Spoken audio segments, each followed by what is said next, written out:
Hi അസ്സലാമു welcome back. ഇന്നത്തെ നമ്മുടെ വീഡിയോ നേന്ത്രപ്പഴം വെച്ചിട്ട് തയ്യാറാക്കിയെടുക്കാൻ പറ്റുന്ന അടിപൊളി ഈവനിങ് സ്നാക്കാണ്. നല്ല ടേസ്റ്റി ആയിട്ടുള്ള ഒരു സ്നാക്കാണ്. കുട്ടികൾക്കും വലിയവർക്കും ഒക്കെ ഇഷ്ടമാകുന്ന രീതിയിൽ നല്ല അടിപൊളിയായിട്ട് പഴുത്ത പഴമൊക്കെ ഉണ്ടെങ്കിൽ നമുക്ക് തയ്യാറാക്കിയെടുക്കാൻ പറ്റുന്ന കിഡിലൻ സ്നാക്കാണ് കേട്ടോ. അപ്പോൾ നല്ല ടേസ്റ്റിയാണ്. ഈ ഒരു വടിയുടെ ഷേപ്പിലാണ് നമ്മളിത് തയ്യാറാക്കിയെടുക്കുന്നത്. അപ്പോൾ എന്തായാലും നിങ്ങളത് ഒന്ന് ട്രൈ ചെയ്ത് നോക്കുക കേട്ടോ. അപ്പോൾ ഇതെങ്ങനെയാണ് ചെയ്യുന്നത് നമുക്കൊന്ന് കണ്ടു നോക്കാം.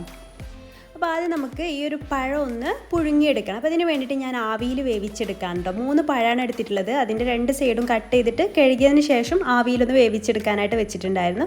അപ്പോൾ അത് നന്നായിട്ടൊന്ന് പുഴുങ്ങിയെടുത്തിട്ടുണ്ട്. അപ്പോൾ പുഴുങ്ങിയെടുത്ത ശേഷം അതിൻ്റെ തൊലിയൊക്കെ ഒന്ന് കളഞ്ഞ് അതിൻ്റെ ഉള്ളിലുള്ള അരികളൊക്കെ ഒന്ന് കളയണം. അപ്പോൾ അതിൻ്റെ ഉള്ളിൽ കറുത്ത അരികളുണ്ടല്ലോ, അതൊക്കെ ഒന്ന് കളയാം കേട്ടോ. അതുണ്ടെങ്കിൽ നമുക്കത് ഡിസ്റ്റർബൻസ് ആയിട്ട് വരും നമ്മളിത് കുഴച്ചെടുക്കുന്ന സമയത്ത്. അപ്പോൾ അതുകൊണ്ട് അതൊക്കെ ഒന്ന് കളയണം. അതുപോലെ തന്നെ ഈ പഴത്തിൻ്റെ പുറമേ ഉള്ളാവുന്ന ഇതുപോലത്തെ നാരുകളുണ്ടല്ലോ, അതൊന്നും കളഞ്ഞെടുക്കാം. അപ്പോൾ നല്ല ചൂടാണ്, കൈ പൊള്ളുന്നുണ്ട്. അപ്പം ഞാൻ മെല്ലെ അതൊക്കെ ഒന്ന് കളഞ്ഞെടുക്കണം. ചൂടാറിയതിന് ശേഷം ചെയ്താലും മതി. ഞാൻ പെട്ടെന്ന് ഒരു ധൃതി കൂടിയപ്പോൾ പെട്ടെന്ന് ചെയ്തെടുക്കുകയാണ് കേട്ടോ. എന്നിട്ട് അതെല്ലാം കളഞ്ഞെടുത്ത ശേഷം ഒരു സ്പൂൺ വെച്ചിട്ടോ അല്ലെങ്കിൽ തണുത്ത ശേഷമാണെങ്കിൽ കൈ വെച്ചിട്ടോ ഒന്ന് ഉടച്ചെടുക്കാം. പിന്നെ അതിന് ശേഷം അതിലേക്ക് ഒരു 1/2 കപ്പ് തേങ്ങ ചേർത്ത് കൊടുക്കുക. പിന്നെ ഒരു 3 ടേബിൾ സ്പൂൺ പഞ്ചസാര. അപ്പോൾ തേങ്ങയൊക്കെ നിങ്ങളുടെ ഇഷ്ടത്തിനനുസരിച്ച് ചേർത്ത് കേട്ടോ. 1/2 കപ്പ് തന്നെ ഇതിക്ക് കറക്റ്റാണ്. പിന്നെ ഒരു ടേബിൾ സ്പൂണ് നെയ്യ്.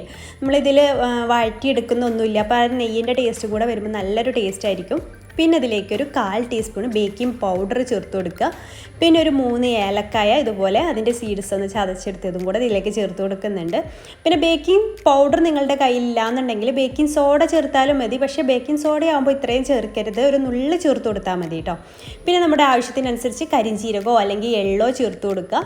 പിന്നെ മൈദയുടെ അളവ് ഞാൻ കറക്റ്റായിട്ട് പറഞ്ഞു തരാം കേട്ടോ. അത് നമ്മൾ കുഴച്ചെടുക്കുക. നമ്മൾ പഴത്തിൻ്റെ വലുപ്പത്തിനും ഒക്കെ അനുസരിച്ചാണ് മൈദ ചേർത്ത് കൊടുക്കുക. അപ്പോൾ കുറേശ്ശെ ചേർത്തിട്ട് വേണം ഇത് നോക്കിയെടുക്കാൻ വേണ്ടിയിട്ട്. കുറേശ്ശെ ചേർത്തിട്ട് ഇങ്ങനെ കുഴച്ച് നോക്കുക. എന്നിട്ട് നമുക്കൊരു ഉരുട്ടിയെടുക്കാൻ പാകത്തിൽ ആവുന്ന വരെ നമുക്കിതിലേക്ക് മൈദ ചേർത്ത് കൊടുക്കണം.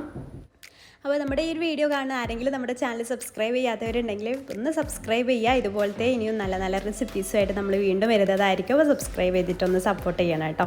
അപ്പോൾ ഞാനിവിടെ ടോട്ടലായിട്ട് 1/2 കപ്പാണ് ഇവിടെ എടുത്ത് വെച്ചിട്ടുണ്ടായിരുന്നത്. അപ്പോൾ കുറേശ്ശെ ആഡ് ചെയ്ത് നോക്കുന്നുണ്ട്. അപ്പം എനിക്ക് ഇതിലേക്ക് 1/2 കപ്പ് കംപ്ലീറ്റ് ആയിട്ട് വേണ്ടി വന്നു കേട്ടോ. ചിലപ്പോൾ 1/2 കപ്പിൽ കൂടുതൽ വേണ്ടി വരും, ചിലപ്പോൾ 1/2 കപ്പ് തന്നെ മുഴുവനായിട്ട് വേണ്ടി വരില്ല. ആ രീതിയിലായിരിക്കും ഇത് നമ്മൾ കുഴച്ചെടുക്കുമ്പോൾ നമുക്ക് കിട്ടുക. ഇനി ഞാൻ കയ്യിൽ കുറച്ച് ഓയിലൊന്ന് തടവിയിട്ടുണ്ട്. എന്തിനാണെന്ന് വെച്ചാൽ നമ്മളിത് ബോൾസാക്കി എടുക്കുന്ന സമയത്ത് അത് ഒട്ടി പിടിക്കാതിരിക്കാൻ വേണ്ടിയിട്ട് ചെറിയ ബോൾസാക്കി എടുത്തിട്ട് അതിങ്ങനെ പരത്തിയതിന് ശേഷം നടുവിൽ ഇങ്ങനെ ഹോളിട്ട് കൊടുക്കുക. നമ്മൾ വടയുടെ ഷേപ്പിലാണിത് പൊരിച്ചെടുക്കുന്നത്. അപ്പോൾ അതുകൊണ്ട് തന്നെ ഇങ്ങനെ ചെയ്തെടുക്കുക.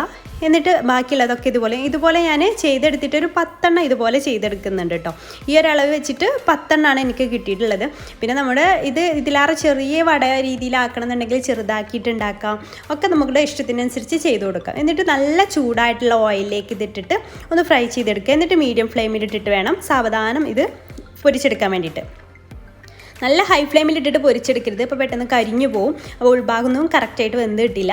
അപ്പോൾ ഒരു മീഡിയം ഫ്ലെയിമിലിട്ടിട്ട് വേണം അത് ഫ്രൈ ചെയ്തിട്ട് എടുക്കാൻ വേണ്ടിയിട്ട്. ഞാനത് കട്ട് ചെയ്തിട്ട് കാണിച്ചു തരാം. നല്ല ടേസ്റ്റാണ് കേട്ടോ. പുറമേക്ക് കുറച്ചൊക്കെ ഹാർഡായിട്ടും ഉള്ളിലേക്ക് നല്ല സോഫ്റ്റായിട്ടും നല്ല ടേസ്റ്റി ആയിട്ട് നമുക്ക് ഇങ്ങനെ തേങ്ങയൊക്കെ ഉള്ളതുകൊണ്ട് തന്നെ കടിക്കാനും അതുപോലെ ഞാൻ കരിഞ്ജീരകം ചേർത്തല്ലോ അതിൻ്റെ ഒരു ടേസ്റ്റും ഒക്കെ ആയിട്ട് നല്ല അടിപൊളിയായിട്ടുള്ളൊരു സ്നാക്കാണ്. അപ്പോൾ നിങ്ങൾക്ക് ഇത് ഇഷ്ടമായിട്ടുണ്ടെങ്കിൽ ഒന്ന് ട്രൈ ചെയ്ത് നോക്കുക. ട്രൈ ചെയ്ത് നോക്കിയിട്ട് ഫീഡ്ബാക്ക് അറിയിക്കുക കേട്ടോ. മറ്റുള്ളവരിലേക്ക് ഷെയർ ചെയ്യാൻ താല്പര്യമുണ്ടെങ്കിൽ ഷെയർ ചെയ്യാനും മറക്കരുത്. അപ്പോൾ ഇൻഷാല്ലാ പുതിയൊരു നല്ലൊരു വീഡിയോ ആയിട്ട് നമുക്ക് വീണ്ടും കാണാം. താങ്ക്